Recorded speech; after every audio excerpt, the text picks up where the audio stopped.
I told my sons I wish I never gave birth to them. I don't regret it. I don't feel bad. I don't care how many times you come to my door to apologize. I let them and their father bully me for years, call me all kinds of names. How they reject every present I ever bought them because it wasn't brand new or super expensive, despite me having to go hungry sometimes to even afford what I could get them. I come to their father's house one day to say happy birthday. They ignore me. I tried to give them a hug. I got pushed away. Their father told me to stop annoying them on their 16th birthday for God's sake. I got them both Nintendo Switches for their birthday, and I set my carefully wrapped present on a table and they opened it last. When they saw it, they said, "Really? That's it?" I looked confused and asked what was wrong. Was it a color this time? Or maybe they expected games too? No one freaking plays Nintendo, you freaking dinosaur. They said dinosaur. You guys never text me. I didn't know what you wanted, and I know you broke the one you shared, so I got you both your own, I told them. They set the presents I had to starve myself for on the table, and everyone went inside for the cake. I finally realized they don't care. They really don't care. Why it took me years to realize, I don't know. But I do know. I took the Switches and headed for the door. Their dad stopped me in front of everyone and said, "Hey, where are you going? You're leaving your kids on their birthday? Let her go. It won't make a difference," one of my boys said. Everyone laughed. Everyone freaking laughed. I started to tear up, and my son's aunt told me to stop being a big baby and hold the phone for pictures. I got angry and I yelled in front of everyone, "I hate you. I hate you all. I'm tired of this family mistreating me, using my trauma against me, making me feel freaking small because I'm not rich and spoiled. I've done nothing but love this family. But because I'm built like a child, I can't sit with the adults. No one came to my birthday, so why should I be here? No one cares about me, but y'all won't bat an eye if I freaking died, would you?" Then I looked my boys dead in their eyes and said, "I hate you both too. I wish I never freaking had you." Ran out to my car and left, then I blocked them all. The next day, I heard a knock on my door and saw my kid's father. He begged me to come to his house and talk to our kids. He says they're so sorry. Yet I've never heard this come out of their mouths, so I'm not interested. That was 3 days ago, and ever since, he comes to my door and asks me to forgive them. But I won't. Don't think I can. I'm sorry for any errors. I'm kinda shaken up. Their father left an hour ago, so it's still on my mind. Now for the top comments. Screw them, and a father who probably modeled this behavior and let them get away with it for years. Drop the rope. Don't spend another dime on them. Don't give them the time of day. They made their choice. They can learn to freaking live with the consequences. I'm so sorry for everything they've put you through. You didn't deserve any of it. I definitely recommend therapy to help you come to terms with what they did and move on for your own sake. Thank you very much, I will. Only reason I stayed for so long is because they were my boys, my only kids. I truly believe they will one day change, but I will not be there to witness it. I tried already. Don't set yourself on fire to keep them warm. What an awful family. Freaking agreed. I know that kids can be a-holes. When I was a kid, the idea that my mom would occasionally work double shifts or go hungry to save money just to buy me and my sister something nice just did not enter my head until embarrassingly late.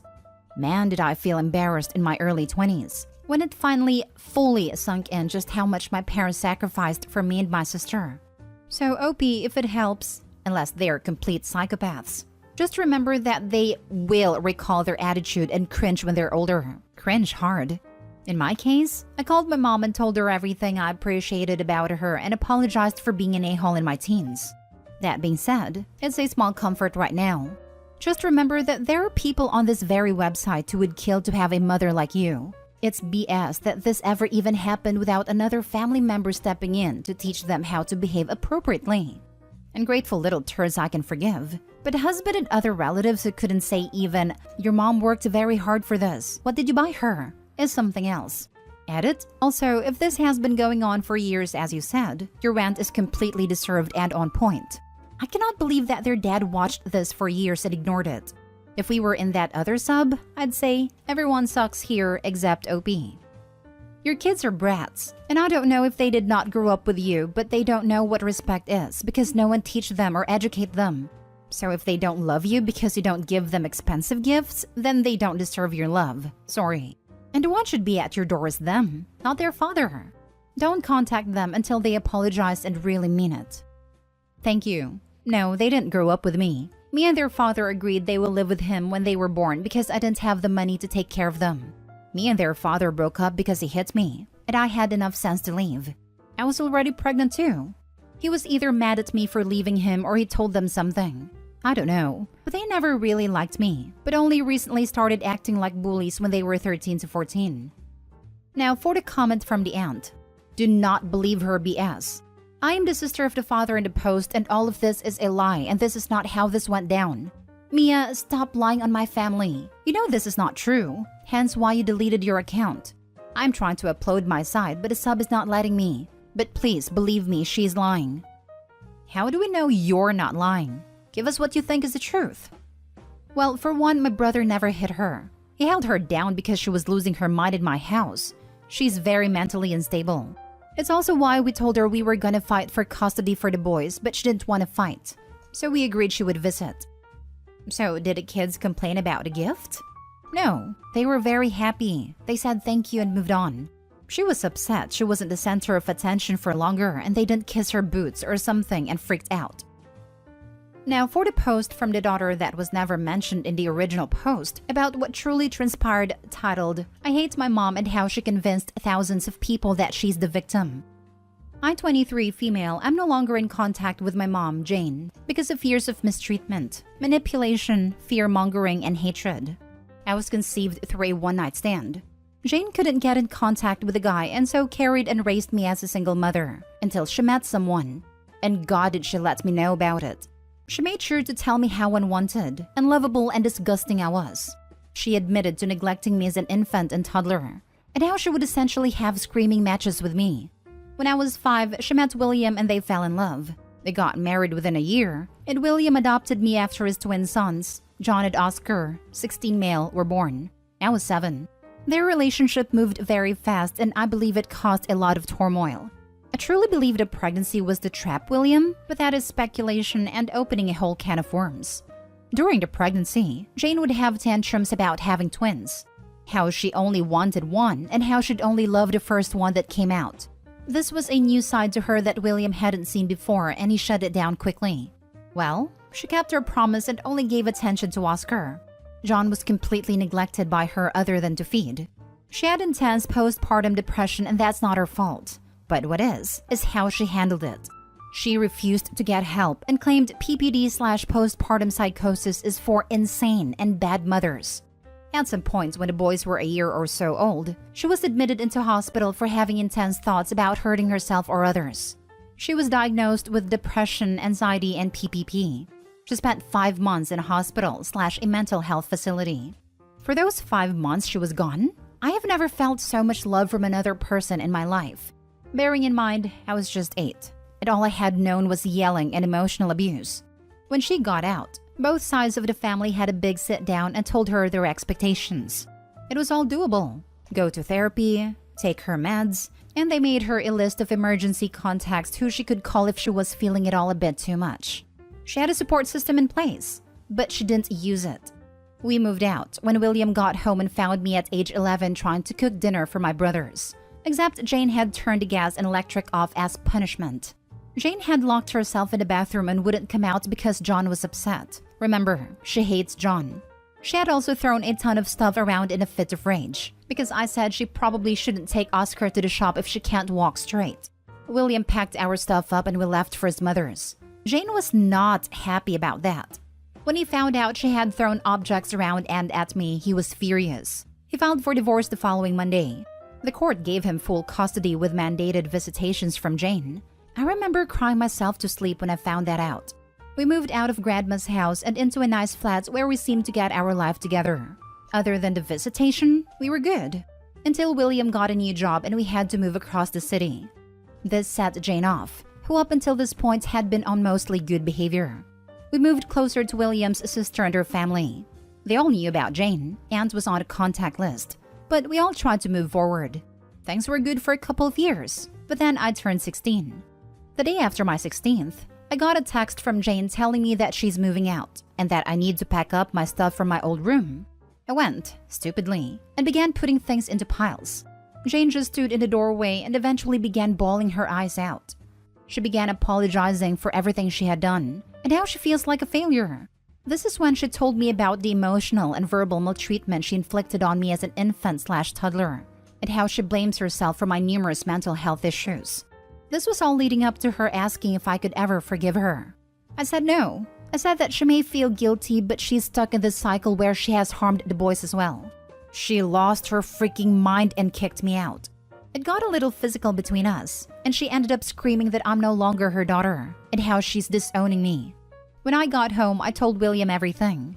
He was furious too and went to her place, and arrived back home hours later with our stuff. I don't know what went down, and I don't want to. We filed a police report as I had scrapes and bruises, and her mandated visits were lifted. A weight had been lifted off my shoulders. It was like this black cloud of negativity had finally eased up. I felt so much happier. I began to focus on school and my family without dreading having to see her. We couldn't get a restraining order, but she kept her distance. She would send birthday and Christmas cards, but we never reciprocated. The boys know a bit about what went down, but William was very frugal with what he told them. He said he didn't want to inflict unnecessary emotional damage onto them. Then on their 16th, she shows up, which was weird because she never shows up to anything. I kept my distance and stayed in the kitchen, but I could still see and hear everything. I was shaking in fear and had to run to the bathroom at one point. She had bought them both Nintendo Switches. They both opened her presents last and both quietly thanked her. There were no insults being thrown around. No one said, "Let her go, it won't make a difference." The atmosphere was stifling. In fact, it was Jane who yelled and insulted first. She called the twins ungrateful brats, and the second she stood up to yell, William and Auntie began to push her outside. As she was being pushed, she points at the twins and yelled, "You're both freaking ungrateful, unlovable little C-words, and my biggest regret is not terminating you when I had a chance." The party was naturally ruined at this point, and the boys are both totally emotionally destroyed. William left at one point to go and talk to her because she had blocked William, the only one who has her number, but I don't know the specifics. It's been a few weeks since the incident, and the boys are both destroyed. Oscar has become a recluse, and John isn't eating. I'm furious. I'm sorry for making this so long. I'm just so mad, traumatized, and upset by the whole thing. Edit. Hi everyone. I'm just popping in to clarify some things that I've been receiving in my DMs and questions in the cross posts. Because yes, I do read them. 1. I do have a Reddit account, but I only use it to post Sims 4 content, and I'm only subscribed/following subs of the games I play. A second year of uni has also been kicking my butt, and so I haven't been online as much. I know her post got a lot of traction, but I didn't see it. Plus, it got deleted, so it's not going to pop up on suggested sub posts Reddit is pushing. 2. I did hear about my mother's post from the THT podcast, hence the weird timing. 3. I have zero ill will towards anyone who sympathized with my mother as they were going off her original post. I've gotten many people DMing me about it, and I just wanted to say that I totally understand why anyone reading the original post would think, "What an awful family." It did suck to read everyone siding with her, but there was literally no reason to be mad as that's all the info they had. Obligatory thanks for the support comment. I will be logging out now for my own sake. Now for the last story. My 31 female husband, 33 male, wants me to cut contact with my sister, 28 female, because she cheats. My husband just dropped this on me. I am totally clueless about the whole situation, and I am not even sure how I'm feeling right now. The following is account from my husband, and I have yet to verify anything. Months ago, my husband bumped into my sister's fiancé. Let's call him Mark, 29 to 30 male, not sure. They were not particularly close, but they know each other. My husband was coming to pick me up for a date, and Mark was surprised because my sister told him she was hanging out with me. This set off an alarm with both of them. I have to provide some clarity before the next part. Both me and my sister moved to the same city for a job. Our parents are back in our hometown. So both of us are very close and spend a lot of time together. Sometimes my sister would just show up after work and we will go for a drink or do something. Then at one point, my sister told Mark she was going to hang out with me again. My husband nonchalantly mentioned it and thought we would be hanging out instead of my sister. I didn't think much of it since my sisters sometimes do just show up. I ended up calling my sister to say I would be hanging out with my husband and ask her not to come if she plans to. My husband and Mark take this as I was helping to cover for my sister. They then checked both mine and my sister's phone. Of course, my husband found nothing on mine, but Mark found some suggestive texts. They hired a personal investigator to follow both me and my sister, and they caught my sister went to a hotel with a guy multiple times. Back to now, I'm really angry. I felt like my husband can't trust me at all, but the circumstances seems reasonable. I asked him why he didn't talk to me. He said if I know, my sister will know and they wouldn't be able to get any evidence. You know what? I'm angry that he is probably right. I will definitely talk to my sister if I had known and talk her out of it. My husband now wants me to cut contact with my sister because he said we are too close and will be a bad influence. Our relationship will be over if he found out I'm helping my sister. My sister has been my support when I'm going through hardship. Now that she's going through a problem, I can't imagine not being there. I also hate that I know I should be angry with my sister rather than my husband, but I just don't. Advice? Now for the top advice. 1. Your sister's problem is self-induced. 2. She used you for cover, clearly not caring about collateral. And now she's risking a divorce from her husband, who seems to be a reasonable person who values honor, fidelity, and the sacred nature of marriage, because her sister is someone who doesn't value those things. And even though Opie was in the dark, she doesn't seem to care that the sister used her for deception and involved Opie's husband by extension. He probably also feels used and dirty because the sister told her husband that she was hanging out with both of them. You're in an awful position and there isn't a great choice. But is this? You can only continue having a relationship with one of them. Do you choose the person who thinks marriage is important or the person who doesn't think it's important? I think the choice will reveal how different or similar you are to your sister. Good point. Getting Opie involved without asking them or them even knowing shows a huge lack of concern for Opie's well-being and relationship. It feels like she doesn't care if her marriage goes down as long as Opie's marriage does too. Opie seems pretty clear in her post that she isn't really that bothered by the cheating. Of course, my sister has my support when she is going through a hardship. Yeah, that's why your husband thinks you support cheaters.